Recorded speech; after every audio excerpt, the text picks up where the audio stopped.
ခင်ဗျားတို့နိုင်ငံရေးလုပ်ကျင်တယ်ဆိုလို့ရှိရင်မိမိရဲ့စိတ်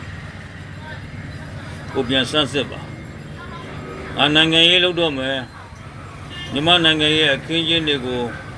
ထက်ဝင်လုပ်တော့မယ်ဆိုလို့ရှိရင်မိမိရဲ့စိတ်ကိုမိမိပြန်ဆန်းစစ်ငါလုပ်တဲ့နိုင်ငံရေးကငါအတွက်လားငါလုပ်တဲ့နိုင်ငံရေးကငါမိသားစုအတွက်လားငါလုပ်တဲ့နိုင်ငံရေးကတိုင်းပြည်အတွက်လားငါလုပ်တဲ့နိုင်ငံရေးကလူမျိုးအတွက်လားငါလုပ်တဲ့နိုင်ငံရေးကဘာသာအတွက်လားမိမိကိုယ်ကိုမိမိအရင်ဆန်းစစ်ပါသူများရောင်တဲ့လိုက်မရောက်ပါနဲ့နိုင်ငံရေးသမားဆိုတာခံယူချက်ပြင်းထန်ရတယ်ခံယူချက်ရှိရတယ်ဒီကနေ့နိုင်ငံရေးလုပ်ခဲ့တဲ့ပုံကိုယ်တွေခင်ဗျားတို့ဗိုလ်ချုပ်အောင်ဆန်းတို့ဦးနုတို့စသည်အပြင်ပေါ့မြန်မာနိုင်ငံရေးသမိုင်းမှာသင်္ဘောကြော်ကြားခဲ့တဲ့အဓိပတိမြောင်များစွာရှိတယ်ဒီလိုပုံကိုယ်တွေကနိုင်ငံကိုချစ်တဲ့စိတ်နဲ့နိုင်ငံရေးလုပ်ခဲ့တယ်အခုခင်ဗျားတို့ကျွန်တော်တို့လက်ထဲကိုရောက်လာပြီ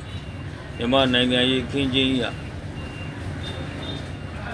ကိုဟာနိုင်ငံကိုချစ်တယ်ဆိုရင်နိုင်ငံရေးကိုလုပ်ပါနိုင်ငံကိုမှချစ်တဲ့စိတ်မရှိဘဲနဲ့နိုင်ငံရေးမလုပ်ပါနဲ့မျိုးသားရေးစိတ်တဲ့ရှင်သန်မှုမရှိဘဲနဲ့မျိုးသားရေးစိတ်တဲ့အားနဲ့နေလို့ရှိရင်နိုင်ငံရေးမလုပ်ပါနိုင်ငံရေးလုပ်တဲ့ပုဂ္ဂိုလ်ကမျိုးသားရေးစိတ်တဲ့ကိုပြင်းပြင်းထန်ထန်နဲ့ရည်ရွယ်ချက်ရှိရှိနဲ့ရင်ထဲမှာကြောင်းနေရမျိုးသားရေးစိတ်တဲ့ဆိုတော့နိုင်ငံကိုချစ်တဲ့စိတ်လူမျိုးကိုချစ်တဲ့စိတ်ဘာသာကိုချစ်တဲ့စိတ်အဲ့ဒီလိုစိတ်ဓာတ်တွေမှာမရှိဘူးဆိုလို့ရှိရင်မြန်မာနိုင်ငံရဲ့အခင်းကျင်းမှာတနေရာမှာနိုင်ပြီးတော့တနေရာမှာရှုံးတတ်ပါတယ်စီဝါရေးလူမှုရေးတွေမှာ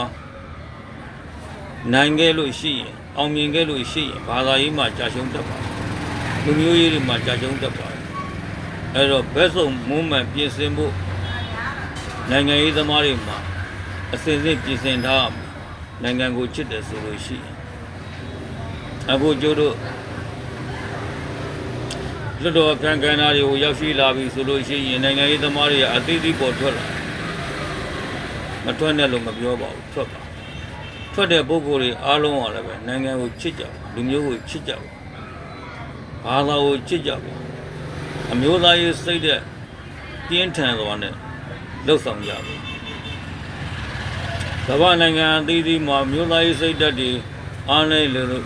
ဘာသာကြားတွေအုပ်ဆိုးသွားတာခင်ဗျားတို့လည်းမြင်